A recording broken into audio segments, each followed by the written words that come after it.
मुझे पूरा यकीन है कि नसीम महेश के गायब होने की वजह से वाकिफ था और पूरे चांसेस हैं कि नसीम के कारखाने का कोई ना कोई आदमी इसमें शामिल है। सर, अगर ऐसा है तो एक ज़बरदस्त फील्डिंग लगाते हैं इस फारूक, सुलेमान और रियाज पर। कोशिश करके देख सकते हैं, लेकिन मुझे नहीं लगता कोई लीड मिलेगी।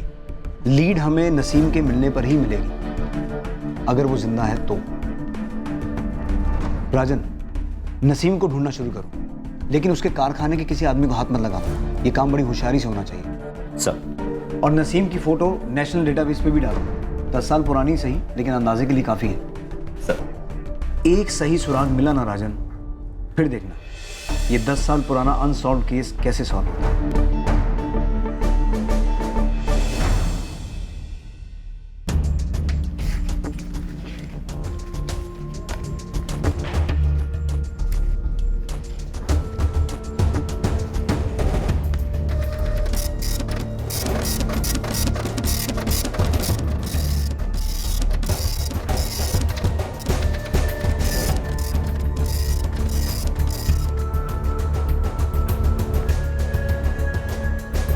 ये 10 साल पुराना फोटो है। शक्ल थोड़ी बहुत बदली होगी और हो सकता है बंदे ने छुपने के लिए अपना हुलिया बदला हो, लेकिन फिर भी थोड़ा बहुत अंदाज़ा तो लग ही सकता है। अपने खबरियों के नेटवर्क को एक्टिव करो, आसपास के सभी स्टेट्स में ये फ़ोटो घुमाओ। अगर ये आदमी ज़िंदा है तो मुझे इसके ठिकाने की खबर चाहिए, और अगर मारा जा चुका है तो इसको ठिकाने लगाने वाले की। अंडरस्टैंड? यस।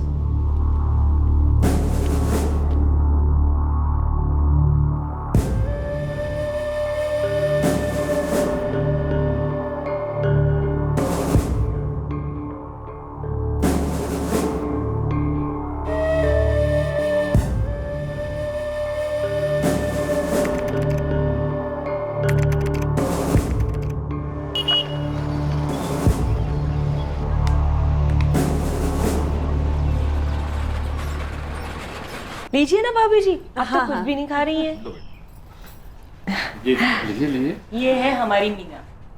भाई सुभाष जी, हमको तो मीना पसंद है, और हमरे राजेश ने तो मीना का फोटो देखकर पहले ही हाँ कह दिया था। ये तो बहुत ही खुशी की बात है सूर्यकांत जी, हमको भी राजेश पसंद है। तो फिर पंडित जी से कहकर तारीख तय करवा लेते हैं ना। जी बिल्कुल ठीक कह रही हैं आप। नमस्कार। सुभाष जी, पहले झिझक हो रही थी, दुविधा में थे। अब सोचा बात को छेड़ना चाहिए या नहीं। कौन सी बात सूर्यकांत जी? आपके बेटे की, उसके बारे में सुना हमने, बहुत दुख हुआ सुन के। अब आपकी जगह में रखकर सोचूं भी तो दिल कांप जाता है। 10 साल आपने कैसे सहन किए हैं ये दुख? अब तो दिन, महीना, साल ये सब गिनना ही छोड़ दिए हम। शुरू में ऐसा लगा था जैसे कोई अंधा बूढ़ा आदमी बीच रास्ते में अपना लाठी खो दिया। उसका नाम याद आते ही आंखों में आंसू आ जाते थे, लेकिन अब तो समय के साथ वो भी सूख गया।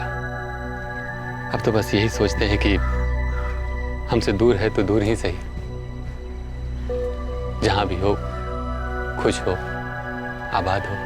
महेश की माई आज भी शाम को जब भगवान का दिया जलाती है तो यही प्रार्थना करती है कि वो घर लौट आए, उसका कोई समाचार आ जाए, पता चले कि कहाँ है, कैसे है। लेकिन क्या करेंगे, आज अगर यहाँ वो रहता तो बहुत ही खुश होता। शादी की सारी तैयारी वही करता। सूर्यकांत जी, 15 साल की अवस्था से वो अपने बारे में कम और अपनों के बारे में ज़्यादा सोचता था। हमारे बारे में, अपने माई के बारे में, मीना की पढ़ाई लिखाई, उसके शादी ब्याह, पता नहीं भगवान ने नसीब में और कौन सा मोड़ लिखा है। हम तो यही सोचते हैं कि नसीब ने ही महज से हमको मिलाया था और नसीब ने ही छीन भी लिया।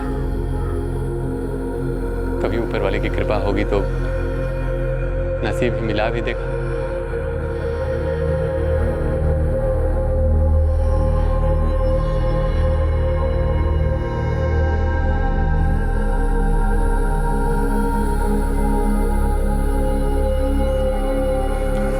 मीना, ये ले। तू कह रही थी ना तुझे कौन किताब लेनी है? आज से जो भी किताब कलम लेना हो हमसे कह देना। बाबूजी को हर बात के लिए परेशान मत करना, ठीक है?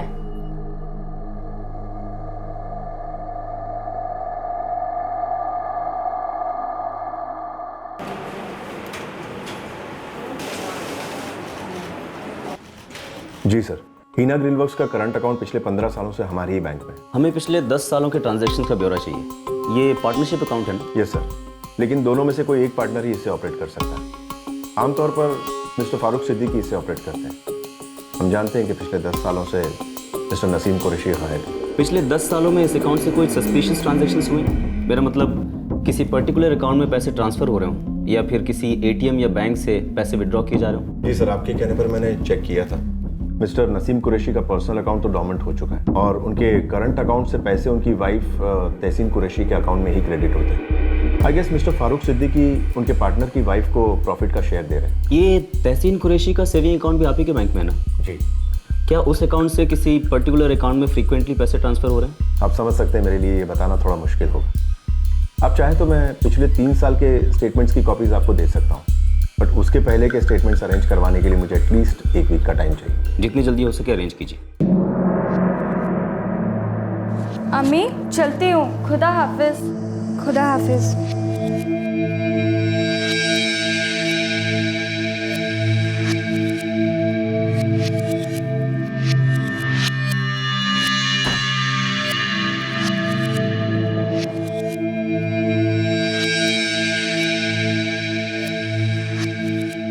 सर, फारूक और तहसीन दोनों के बैंक ट्रांजैक्शन मैंने स्कैन किए हैं। ऐसा देख के लगता नहीं है कि इतने सालों में इनमें से किसी ने भी नसीम को पैसे भेजे हों। हो सकता है ट्रांजैक्शन कैश में होता हो। सर, लेकिन ये नसीम एक छोटा सा व्यापारी था। अगर ये मान भी लें कि वो पुलिस की क्वेश्चनिंग के डर से शहर छोड़ के भाग गया, फिर भी एक आम आदमी के लिए कैसे पॉसिबल है अपने परिवार से 10 साल तक दूर रह पाना? इतने सालों में ना तो वो घर लौटा, ना ही अपनी बीवी या बेटी को कांटेक्ट किया। फारूक और तहसीन के फ़ोन रिकॉर्ड्स में भी कुछ नहीं मिला है। इस केस का कोई एंगल ही समझ में नहीं आ रहा है। राजन, आज हम उसी सिचुएशन में हैं जहां 10 साल पहले कोई और पुलिस टीम रही होगी। आज हम ये मान के चल रहे हैं कि 10 साल पहले अगर ये इन्वेस्टिगेशन 4 कदम भी आगे बढ़ी होती तो ये केस उसी वक्त सॉल्व हो गया होता।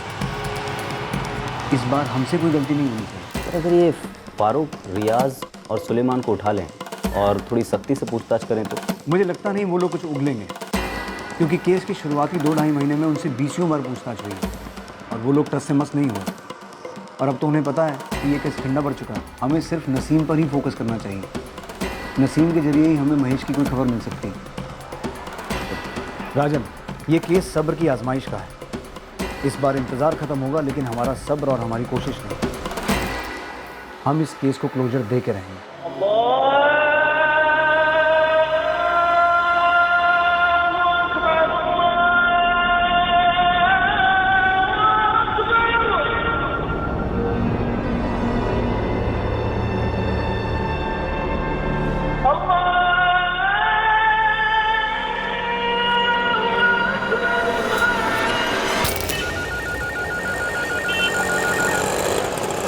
हेलो।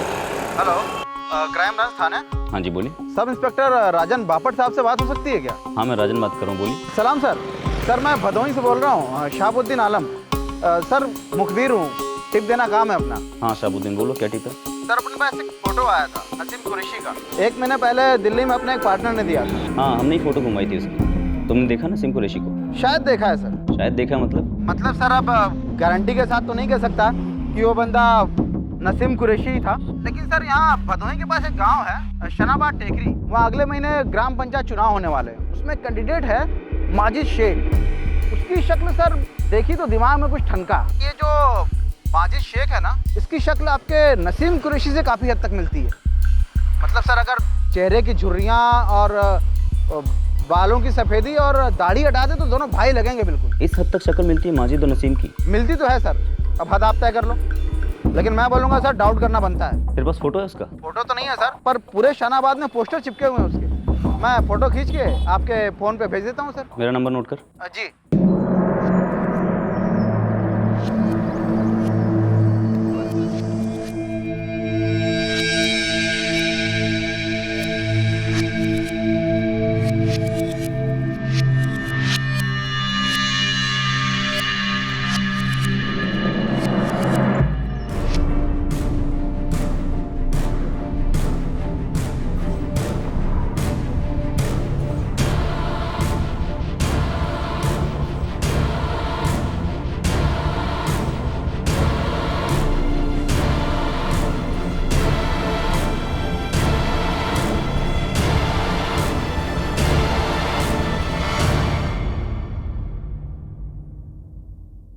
हो सकता है ये दोनों एक ही आदमी, लेकिन दावे से नहीं कहा जा सकता, क्योंकि कई बार ऐसे होता है कि दो लोगों की शक्लें एक दूसरे से मिलती हो।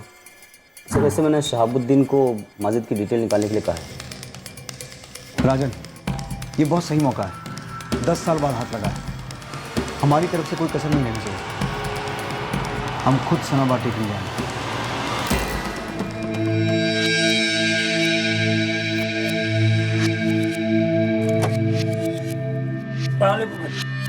वालेकुम सलाम। अब खाने को तो आएंगे। कुछ कह नहीं सकते नगमा, कैंपेनिंग का आखिरी हफ्ता है, देर भी हो सकती है। ठीक है, चलिए।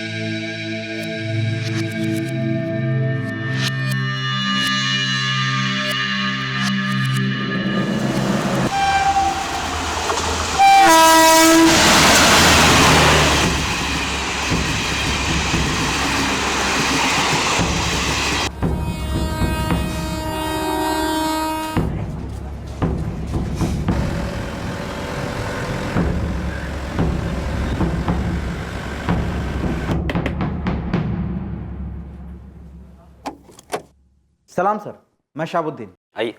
माजिद शेख को इस गांव के लोग बहुत मानते हैं। बंदा 6 साल पहले इस गांव में आके बस गया था। बीबी का नाम है नगमा शेख।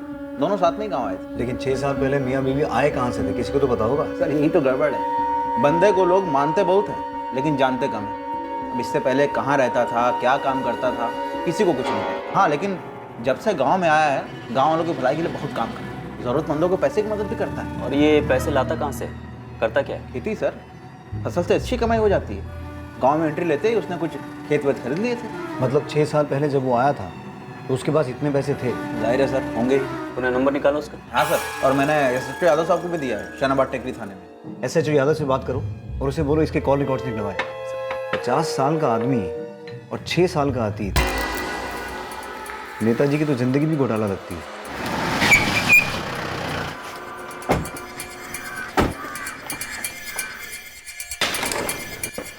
अजय साहब, माजिद शेख की कॉल रिकॉर्ड चेक किए। शक करने वाली कोई बात सामने नहीं आई। मुंबई तो क्या, महाराष्ट्र के किसी भी बंदे से कोई कांटेक्ट नहीं माजिद का। सिम कार्ड पोस्टपेड है, इसी गांव से खरीदा गया है 6 साल पहले। ये आदमी तो लगता है 6 साल पहले ही इस दुनिया में आया। वो तो है, माजिद मियाँ की जिंदगी से जुड़ी हर चीज़ 6 साल पहले शुरू हुई। काफ़ी जुगाड़ करके निकलवाया है। माजिद शेख के पंचायती चुनाव का नॉमिनेशन फॉर्म, आईडी प्रूफ के साथ में।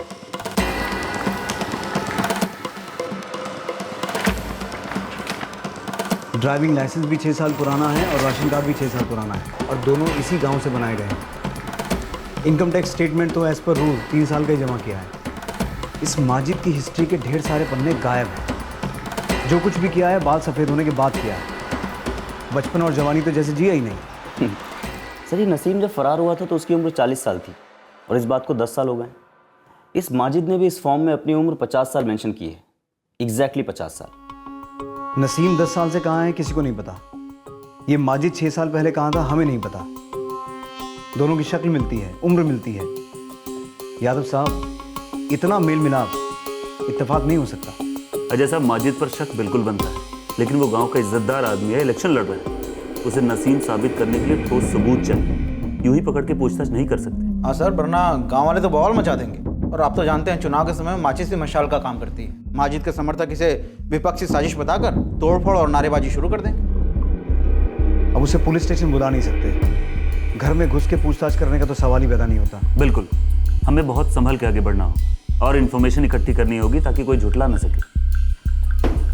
एक काम करते हैं, अंधेरे में तीर चलाते हैं। अगर निशाने पे लग गया तो ये माजिद ही हमें नसीम तक पहुंचाएगा।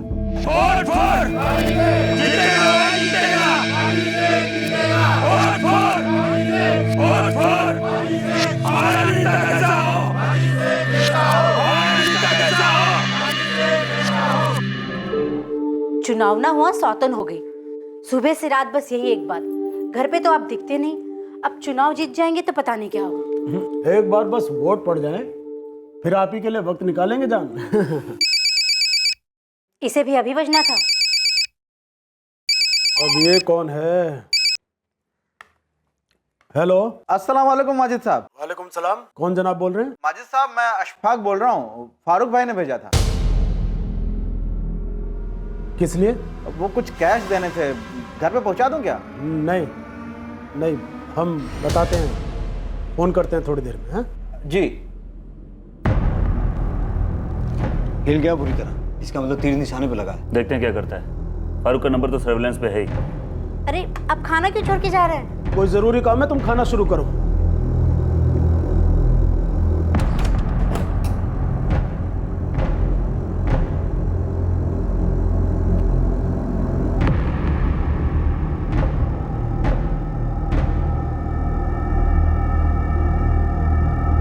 सर फारूक के नंबर पे किसी का कॉल आ रहा है। टैपिंग शुरू करो।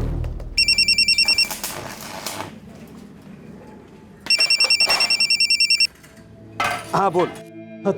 तुम्हें मेरा दूसरा नंबर कैसे मिला? दूसरा कौन सा नंबर नसीम? अरे मेरा नाम मत लिया करो, कितनी बार मना किया तुम्हें? हाँ ठीक है, लेकिन दूसरा कौन सा नंबर? तुम्हें कुछ नहीं पता? इसका मतलब तुमने पैसे नहीं भेजे? नहीं तो मैं तो जब भी तुम्हें पैसे भेजता हूँ तो तुम्हें फ़ोन पे इतला कर देता हूँ। वैसे तुम्हारे पास पैसे लेकर आया कौन था? यार कोई अशफाक था, कह रहा था कि तुमने पैसे भिजवाए। नहीं नहीं, मैंने तो नहीं भेजा। हो सकता है शायद किसी ने तुम्हारे साथ मजाक किया हो। अरे कोई मजाक क्यों करेगा, वो भी तुम्हारा नाम लेकर।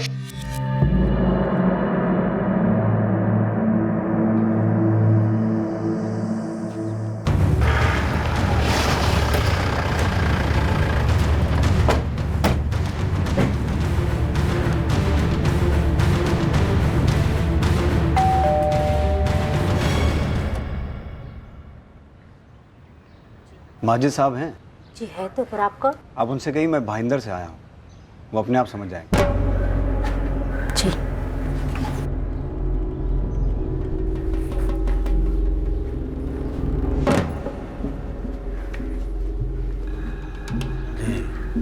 फरमाइए क्या बात है? माजिद साहब बात पुरानी है, 10 साल पुरानी। जानने के लिए आपको हमारे साथ आना होगा। कहाँ आना होगा? कौन है आप लोग? हम कोई तमाशा नहीं चाहते, लेकिन अगर आप कोऑपरेट नहीं करेंगे तो हम पूरी तैयारी के साथ आए, आपका जुलूस निकाल के ले जाएंगे यहाँ से। बेहतर यही होगा कि चुपचाप हमारे साथ चलिए मिस्टर नसीम।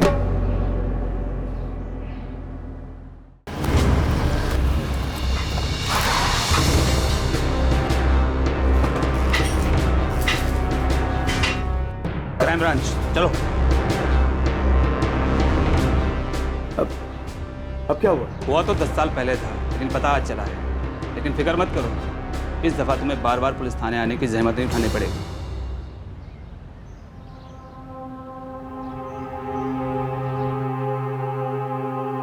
साल 2005 की उस सुबह महेश अपने घर से निकला था और फिर कभी नहीं लौटा। और अब 2015 में 10 साल के बाद उसके साथ क्या हुआ था, क्या अब ये पता चलने वाला था?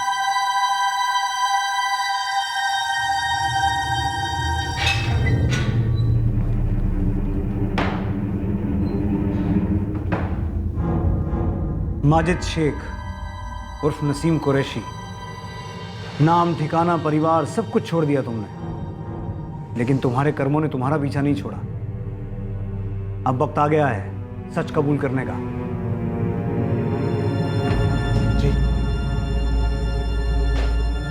मैं ही नसीम कुरैशी। ये तो हम जान ही गए हैं, लेकिन ये नहीं जान पाए कि तुम फरार क्यों हुए थे। नए नाम नई पहचान की क्या जरूरत पड़ गई तुम्हें? महेश सिंह के गायब होने के साथ जुड़ी है ना तुम्हारे फरार होने की कहानी। बोलो, क्या किया महेश के साथ?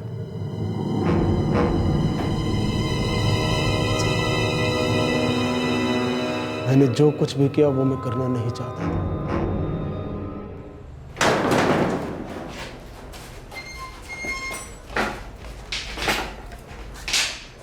क्या हुआ नसीम?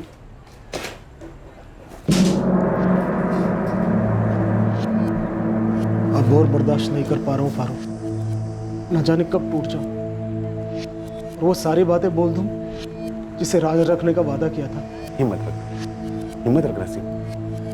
देख, अगर ये राज खुल गया ना तो हम सबकी जिंदगी बर्बाद हो जाएगी। जानता हूँ फारूक, लेकिन क्या करूं? न चैन से सो पाता हूँ, न सोच पाता हूँ। चैन सुकून सब छिन गया। महेश का चेहरा महेश का चेहरा मेरे जहन में घूमता रहता है, मुझे सताता है। ऐसा क्या किया तुमने महेश के साथ जो तुम्हारे जहन से जा नहीं रहा था? वो हमने कुछ नहीं किया। जो कुछ भी हुआ हमें तो उसके बारे में पता तक नहीं था। अब क्या होगा फारूक भाई? और हम लोगों को हिम्मत रखनी होगी।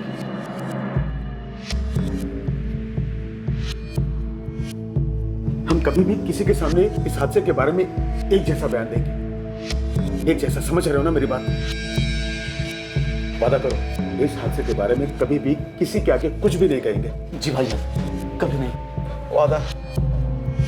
ये सिर्फ एक हादसा था, पर इस हादसे को हम अपनी जिंदगी को बर्बाद होने का मकसद नहीं बना सकते।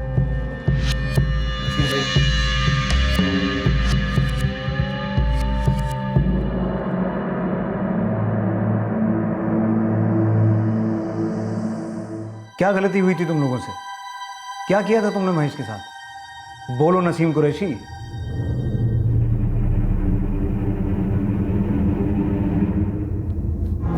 नसीम भाई ने कुछ बताया तो नहीं होगा ना? और फारूक भाई, आपकी इतने सालों से नसीम भाई से बात हो रही थी, आपने हमें बताया भी नहीं। बताकर क्या होता? अरे कैसी बातें कर रहे हैं आप? अगर 10 सालों बाद हम लोग यहाँ पर हैं तो सिर्फ नसीम भाई की वजह से। पहले वो फरार हो गए थे और अब वो वापस आ गए। हमने तय किया था कि हम किसी को कुछ नहीं बोलेंगे, अपना मुंह नहीं खोलेंगे, सब कुछ सही चल रहा था। तो फिर क्या जरूरत थी नसीम भाई को फरार होने की? और जब चले गए तो वापस क्यों आए इतने सालों बाद? चुप कर। कुछ आता नहीं, खाली पग पग पग पग पग पग। और नसीम यहाँ खुद नहीं आया है, पुलिस वाले गिरफ्तार कर लेकर आए उसे। इन सबका जिम्मेदार तू है, साला सन की कहीं का।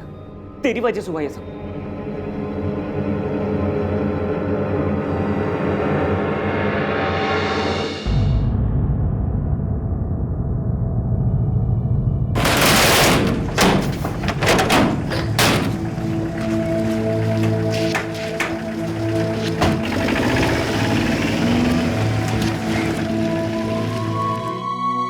लेट लतीफ, कभी बुलाया था मैं तेरे को? माफ करना सुलेमान भाई, वो तबीयत ठीक नहीं है, अभी भी बुखार है, इसीलिए देरी हो गई। चुप नौटंकी बाज, अंदर बैठ। एक लापा दूंगा ना, दिमाग सही हो जाएगा तेरा। लाड सा समझता है अपने आप को? या टाइम पे काम करता है या कुछ भी करता है, दिमाग खराब हो गया तेरे। महेश उस दिन सुलेमान के साथ डिलीवरी पे गया था। वापी? जी।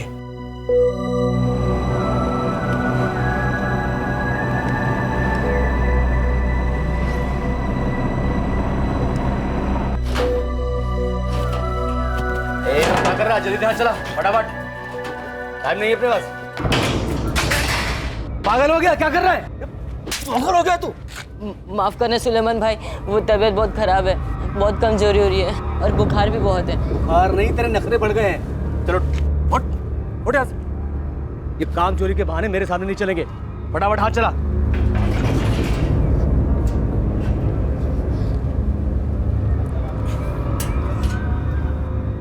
डिलीवरी निपटाकर जब वो लोग वापस लौट रहे थे तब मुझे एक फोन आया। हेलो नसीम भाई, सुलेमान बोल रहा हूँ। हाँ सुलेमान, डिलीवरी हो गई ठीक से? तू इतना हाफ क्यों रहा है? भाईजान वो बहुत गड़बड़ हो गई भाईजान। क्या हुआ? वो भाईजान मैं गाड़ी मनोर के पास छोड़ा है। क्या कोई एक्सीडेंट कर दिया क्या? नहीं भाईजान, वो अरे वो क्या कर रहा है? सीधी तरह बोलना। अरे किसी पे गाड़ी चढ़ा दी, किसी को मार दिया क्या? क्या किया उस जाहिल ने? अब सोचना यह है कि आगे क्या करना है। वो अभी भी वहीं खड़ा है, बहुत बुरी तरह डरा हुआ है। गाड़ी को वापस लाना पड़ेगा वरना बहुत मुश्किल में फंस जाएंगे हम लोग। रियाज। हाँ भाई। एक काम कर, तू मेरी गाड़ी लेकर आ जा। ठीक है। जा जा जा जा जल्दी। हम लोग फोन यहीं छोड़कर जाएंगे। चल।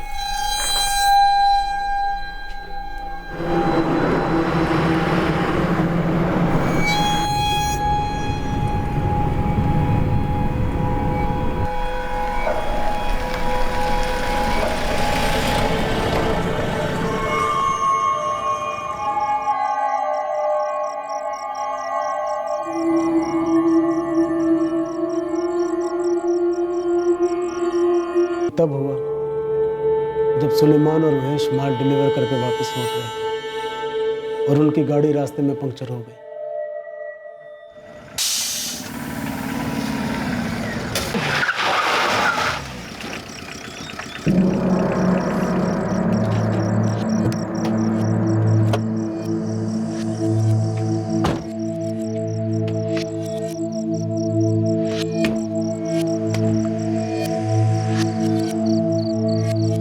ए पनौती, चल उधर। टायर पंचर है, चेंज कर।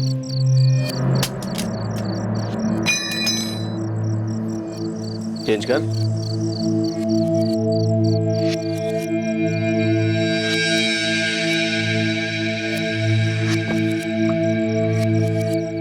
ए चिरकोट, फटाफट हाथ चला। 9 बजे से पहले पहुंचना कारखाने, समझा? जल्दी कर।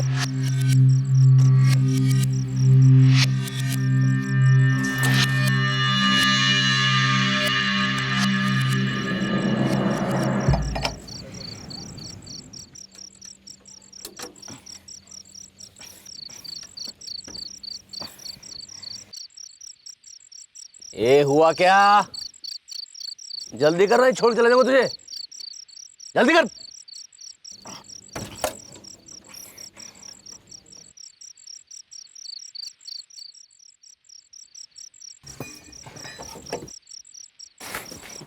सुलेमान भाई, हमारी तबीयत बहुत खराब है, हमसे नहीं हो पाएगा।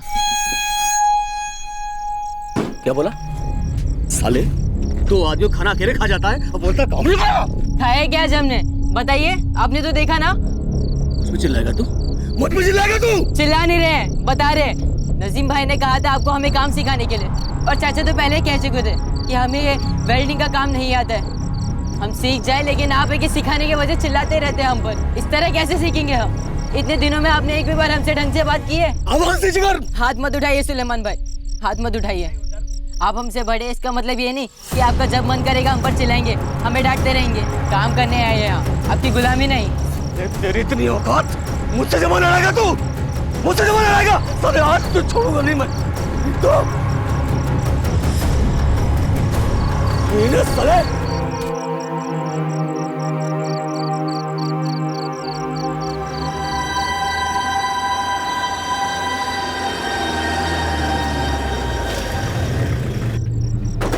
तू पागल है?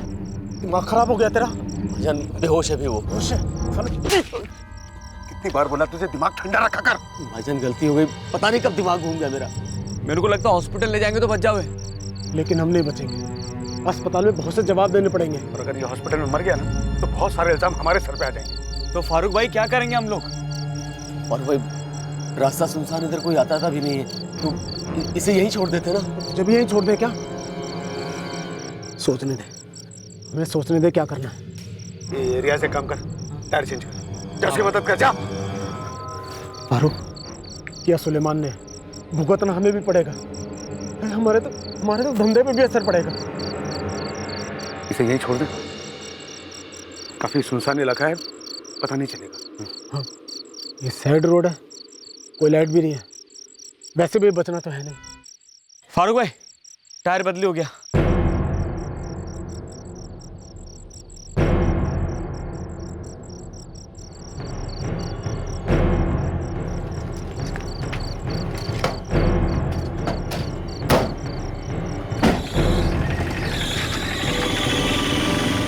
जब तुम लोगों ने उसे रास्ते के बीच लिटाया तब वो जिंदा था?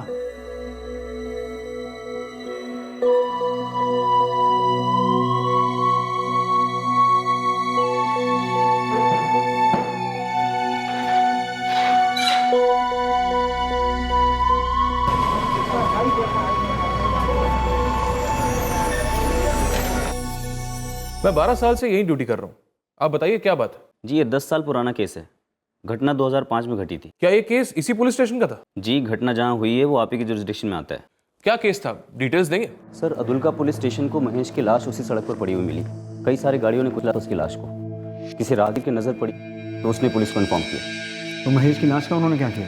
सर 2 दिन तक बॉडी मॉर्ग में थी, फिर जब किसी ने क्लेम नहीं किया तो पुलिस ने खुद ही दाह संस्कार कर दिया। किसी ने क्लेम नहीं किया? उन्होंने सारे पुलिस स्टेशन को इन्फॉर्म किया था, महेश की डिटेल्स दिए थे?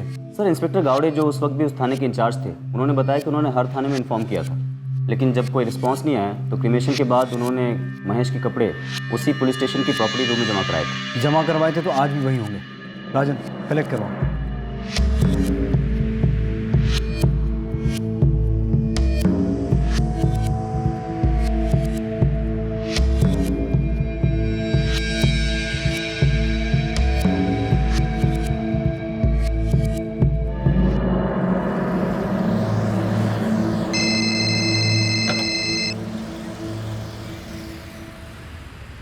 हेलो,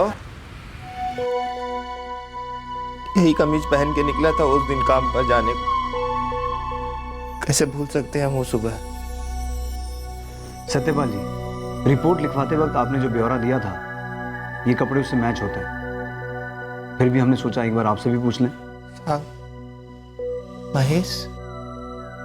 महेश जिस दिन 12 अप्रैल को घर से निकला था उसे उसी दिन मार दिया गया था। सुलेमान अंसारी ने मार डाला उसे। फारूक सिद्दीकी, नसीम कुरैशी, रियाज, ये सब इस बात से वाकिफ थे। मुझे बेहद अफसोस है कि सच का पता लगाने में हमने बहुत ज्यादा ही वक्त लगा दिया। I am really sorry.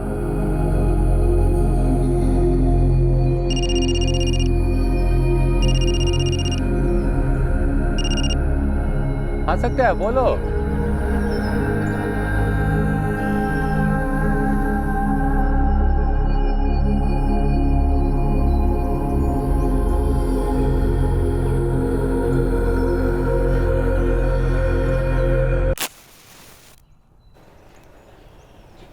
Meena, बिटिया चाय चढ़ा दे, तेरे बाबूजी के आने का वक्त हो गया है।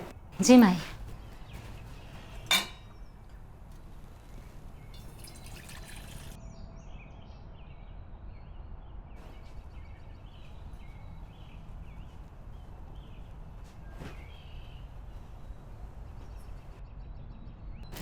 लो बाबूजी,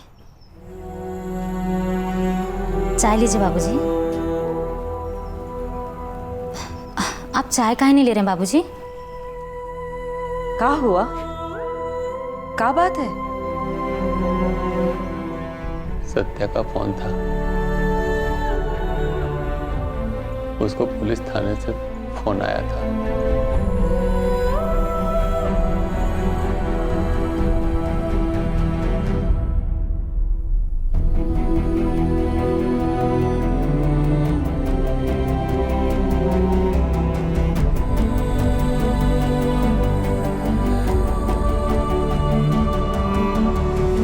पैसे, आज से किताब कलम जो भी लेना हो हमसे कह देना। शहर जाएंगे, ज्यादा कमाएंगे, तुम्हारी और बाबूजी की भी मदद कर पाएंगे।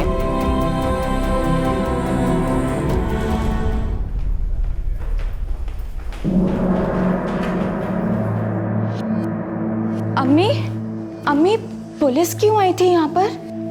अम्मी तुम कुछ बताती क्यों नहीं? अम्मी कुछ तो बोलो, पुलिस क्यों आई थी यहाँ पर? तेरे अब्बू का पता चल गया। अब्बू? कहाँ है अब्बू? जेल में। जेल में? पर ऐसा क्या किया अब्बू ने?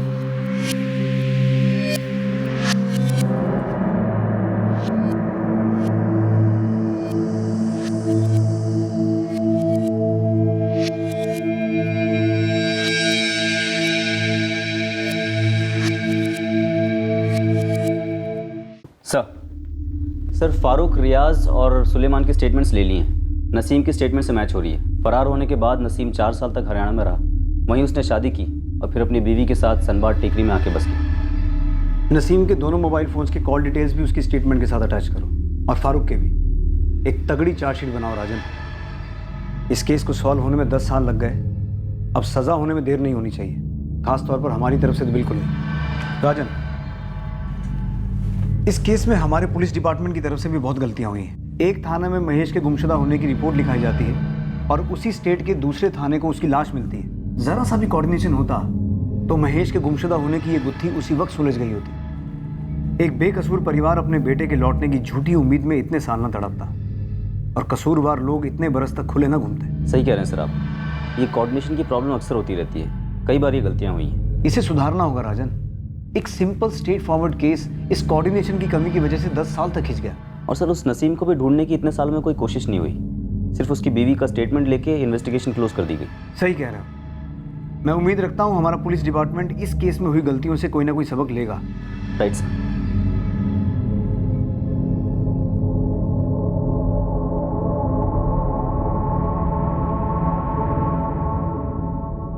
नसीम कुरैशी, फारूक सिद्दीकी, सुलेमान अंसारी और रियाज बेग पर लापरवाही के कारण हुई मौत के लिए आईपीसी की धारा 304A और एक ही मंशा से कार्य करने के लिए धारा 34 लगाई गई है। इसके अलावा पुलिस ने हत्या की धारा 302 भी लगाई है। केस को सही क्लोजर तब मिलेगा जब ये केस कोर्ट में ट्रायल के लिए आएगा और आरोपियों को सजा मिलेगी। लेकिन सराहनीय बात यह है कि क्राइम ब्रांच के दृढ़ निश्चय और प्रयासों की वजह से सालों से धूल में दफन यह अनसुलझा हुआ केस आखिरकार सुलझ गया। एक लंबे इंतजार के बाद ही सही इस केस को एक किस्म का समापन मिला। कहते हैं कि कोई भी अपनी माँ के पेट से सीख कर नहीं आता, कोई भी शख्स एक्सपर्ट वक्त और अनुभव के बाद ही बनता है। अपने क्षेत्र में माहिर और तजुर्बेकार कहलाने वाले कभी ना कभी फ्रेशर्स ही होते हैं, अपने किसी सीनियर के हाथ के नीचे काम करके ही तैयार हुए होते हैं। दफ्तर हो या कारखाना, बड़ी कंपनी हो या छोटी कंपनी, ये बेहद जरूरी है कि उस जगह के मालिक या सीनियर्स नए भर्ती हुए लोगों के साथ सही बर्ताव करें, उनकी दिक्कतों को समझें, उनको सही सलाह दें, उनकी मदद करें और उन्हें अपने आप को साबित करने का मौका और मोटिवेशन दें। अगर कोई अपने नीचे काम कर रहे शख्स के काम से संतुष्ट नहीं है, वो शख्स उनकी उम्मीदों पर खरा नहीं उतर रहा है, तो बेहतर होगा कि अदब और विनम्रता के साथ उस शख्स को इस बात से वाकिफ कराया जाए और रिस्पेक्ट के साथ उसे जाने को कहा जाए। अपने नीचे काम करने वाले इंसान का दमन करना, शोषण करना अनैतिक ही नहीं बल्कि अमानवीय है। अब मैं अनूप सोनी आपसे विदा लेता हूं, फिर मुलाकात होगी अगले एपिसोड में और खुलासा करेंगे एक और जुर्म का। तब तक सतर्क रहें, सुरक्षित रहें और देखते रहें क्राइम पेट्रोल सतर्क। सबक एक को सीख हम सबको। जय